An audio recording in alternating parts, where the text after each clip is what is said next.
Akmar TV.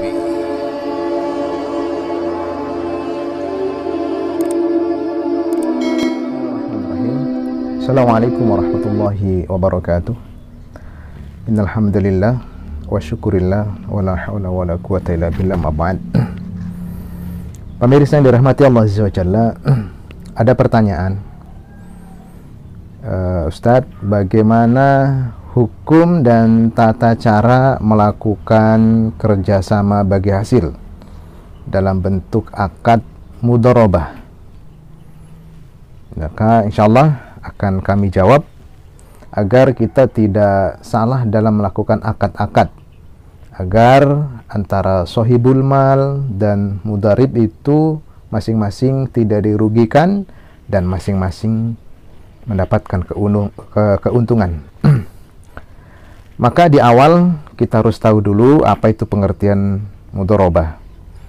Mudharabah pengertiannya adalah suatu usaha dagang yang dilakukan dengan sistem kerjasama lebih dari satu orang, ya, pemodal dan pelaku usaha, atau dalam istilah muamalahnya sohibul mal dan mudharib, ya. Kalau lebih dari dua orang, maka dia menggunakan akad syirkah. Tapi karena dua orang antara sohibul mal dan mudharib, maka dia dikatakan dengan menggunakan akad mudharabah. Itu pengertiannya, ya. Kita harus pahami dulu apa saja rukun-rukun dalam akad mudharabah agar tidak salah paham, dan ketika praktek dengan saudara kita, dengan siapa saja, tidak ada yang dirugikan, masing-masing mendapatkan keuntungan. Tetapi dalam bisnis pasti ada yang rugi dan pasti ada yang untung. Untuk mengetahui itu berarti kita harus tahu rukun-rukunnya dulu. Pemirsa yang dirahmati Allah Azza wa Jalla, yang pertama, ya, rukun dari akad mudharabah adalah ijab qabul, ya. Ijab diucapkan oleh sohibul mal atau pemilik dana, pemilik harta, ya, dan qabul, kalimat menerima, diucapkan oleh mudharib, ya, atau pelaku usaha. Kalau secara etimologinya, sohibul mal mengatakan, saya akan kerjasama dengan Anda dengan modal dari saya. Kemudian mudharib atau pelaku usaha mengatakan, saya terima kerjasama ini dan saya akan jalankan dengan amanah. Tetapi secara umum tidak harus mesti diucapkan seperti itu, ya. Cukup ketika Anda ingin melakukan mudharabah dengan saudara Anda, dengan rekan kerja Anda cukup mengatakan, ayo kita kerjasama, saya modalkan, engkau yang jalankan usaha. Kemudian mudharib atau pelaku usahanya, yang calon pelaku usaha, mengatakan, oh ya, saya siap, mau. Cukup dengan kalimat seperti itu sudah terjadi ijab qabul. Itu rukun yang pertama. Kemudian rukun yang kedua, ada pemodal dan ada pelaku usaha. Ada sohibul mal dan ada mudharib, ya, mudharib, ya, atau pelaku usaha. Nah, ini yang melakukan akadain, ya, melakukan dua akad, ya, melakukan akad, dua orang yang melakukan akad, ya, sohibul mal dan mudharib atau pelaku usaha. Itu yang kedua. Kemudian syaratnya pun pelaku usaha ini masing-masing harus pertama balik, ya, merdeka, sehat dan rasyid, ya, mampu membelanjakan hartanya sesuai dengan hal-hal yang berguna, ya. Kalau merdeka jelas berarti bukan budak, dia orang normal, ya. Kemudian baligh, ya, dia sudah dikategorikan sudah terikat dengan aturan syariat, ya, bukan anak-anak, ya. Baligh adalah orang yang terikat sudah dengan aturan syariat Islam ini. Kemudian berakal sehat, ya, dia orang normal, ya, tidak ada gangguan jiwa dan seterusnya, untuk mengantisipasi ketika sudah jalan usaha ternyata dia orang kurang waras atau punya kelainan dan seterusnya, mengakibatkan usahanya berantakan di jalan. Dan yang keempat, rasyid, ya, atau mampu membelanjakan harta. Jadi orangnya itu tahu ketika diberikan modal dia mampu membelanjakan hartanya melakukan bisnis lebih baik, ya, atau melakukan bisnis dengan baik. Ya, itu yang rukun yang kedua ya. Ada pemodal dan ada calon untuk melakukan usaha atau sohibul mal dan mudharib, ya. Kemudian yang ketiga, ya. Yang ketiga ada modal. Ya, yang pertama tadi ijab dan qabul, kemudian yang kedua ada pemilik uang, pemilik dana dan pelaku usaha atau sohibul mal dengan mudharib. Kemudian yang ketiga modal. Modal pun harus jelas, ya. Jadi sohibul mal, ya, sohibul mal itu harus jelas berapa modal yang akan dia kasih, ya. Dan modal itu pun harus diberikan kepada pihak pelaku usaha, ya. Modalnya nggak boleh dipegang, masih dipegang oleh sohibul mal. Jadi modalnya harus diberikan kepada calon pelaku usaha tersebut. Berapa jumlah modalnya harus jelas, apa dan seterusnya. Jadi modal itu harus jelas. Kemudian yang keempat, ya, rukun yang keempat, ya. Rukun yang keempat, usaha.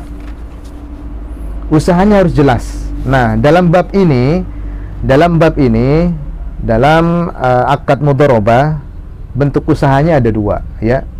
Mudharabah yang mutlak dan mudharabah yang mustarakah, ya, atau yang terbatas.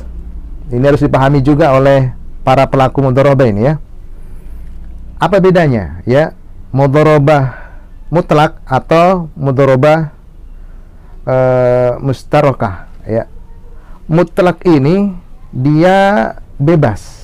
Maksudnya si pemilik uang atau sohibul mal mengatakan kepada calon pelaku usahanya, mudharib, mengatakan bahwa ini modal saya kasih 200 juta.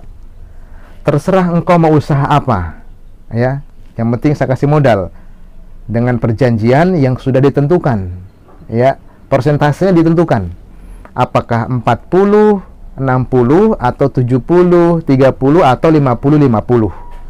Jenis usahanya bebas. Mudharib ini bebas, mau usaha apa saja, ya. Yang melakukan usaha ini bebas, tidak dibatasi oleh pemilik modal. Nah, ini yang pertama, mudharabah mutlak atau bebas, ya. Kemudian yang kedua, mudharabah terbatas, ya. Mudharabah terbatas ini mustarakah, ya. Si pemilik uang menentukan usaha apa, ya. Saya punya uang ini modal, ya. Saya punya uang modal. Anda mau bisnis ini, saya maunya bisnis ini. Saya maunya bisnis pakaian yang diputar. Saya maunya bisnis pulsa. Saya maunya bisnis penjualan berkakas dapur dan seterusnya. Jadi ada ketentuan yang ditetapkan oleh pemilik modal, supaya nanti ketika ada tiba-tiba si pelaku usaha ternyata dia gunakan usahanya untuk yang lain yang tidak disepakati tadi, maka ketika ada kerugian ditanggung sama pelaku usaha. Nah, ini dia terbatas. Jadi ada dua, ya, mudharabah bebas dan mudharabah terbatas. Jadi kalau bebas tadi si pelaku usaha terserah mau usaha apa saja, yang penting perjanjiannya jelas, 40, 60 atau 70, 30 atau 50. Tetapi kemudian untuk mudharabah terbatas, pemilik modal menentukan usahanya apa. Jadi ketika pelaku usaha ternyata melakukan tidak sesuai kesepakatan, maka ketika ada apa-apa kerugian, maka ditanggung oleh pelaku usaha. Itu yang keempat, ya, usaha. Kemudian yang kelima, ya, keuntungan. Ini rukun yang kelima, keuntungan. Nah, keuntungan ini tergantung dari kesepakatan dari awal, ya. Mau 40, 60 atau 50 atau 70, 30. Ini harus jelas, ya, supaya tidak terjadi hal-hal yang tidak diinginkan nanti ketika di akhir, ketika ada masalah, ya. Yang kelima, keuntungan. Yang keenam, ya, yang keenam, kerugian atau kerugian usaha, ya. Maka dalam hal kerugian usaha tergantung dari jenisnya. Karena hukum asal dari mudharabah adalah setiap kerugian ditanggung oleh pemodal. Ya, setiap kerugian ditanggung oleh pemodal. Namun dilihat dari risiko yang terjadi. Kalau ternyata kerugian itu akibat dari kelalaian yang dilakukan oleh mudharib atau pengusaha yang menjalankan usaha, maka kerugian akan ditanggung oleh pelaku usaha. Ya, pokoknya pemodal tidak mau tahu karena kau yang melakukan kesalahan, gitu.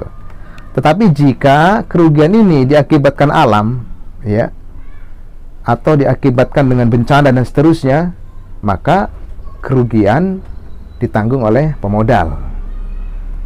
Namun ketika ada kesepakatan kerugian ditanggung bersama, itu juga tidak mengapa. Jadi ketika Anda kasih modal 100 juta, ya, jalan usaha ternyata baru setengah jalan, kemudian rugi akibat bencana, maka masing-masing tergantung kesepakatan. Apakah sepakat kerugian kita bagi bersama? Maka ketika dibagi bersama, katakanlah modal 100, kerugiannya 50, berarti 25 ditanggung oleh sohibul mal atau pemilik dana, dan 25-nya lagi ditanggung oleh mudharib. Maka sohibul mal dia hanya mendapatkan pengembalian 75 juta, ya, yang 25-nya karena dia bayarkan untuk menanggung kerugian yang diakibatkan oleh bencana. Itu juga bisa seperti itu. Tapi secara umum hukum asalnya bahwa kerugian ditanggung oleh pemodal jika kerugian itu akibat dari bencana alam atau bukan karena kesalahan atau keteledoran dari mudharib atau pelaku usaha. Itu pemirsa. Jadi ada 5, ya, ada 5 atau tambahan 6 dalam rukun akad mudharabah yang harus kita pahami agar setiap usaha kita, ya, dengan saudara kita dan seterusnya tidak terjadi sengketa atau saling bermusuhan nantinya ketika tidak jelas akad dari awal untuk kesepakatan antara bagi hasil dan bagi rugi. Demikian. Assalamualaikum warahmatullahi wabarakatuh. Akmar TV.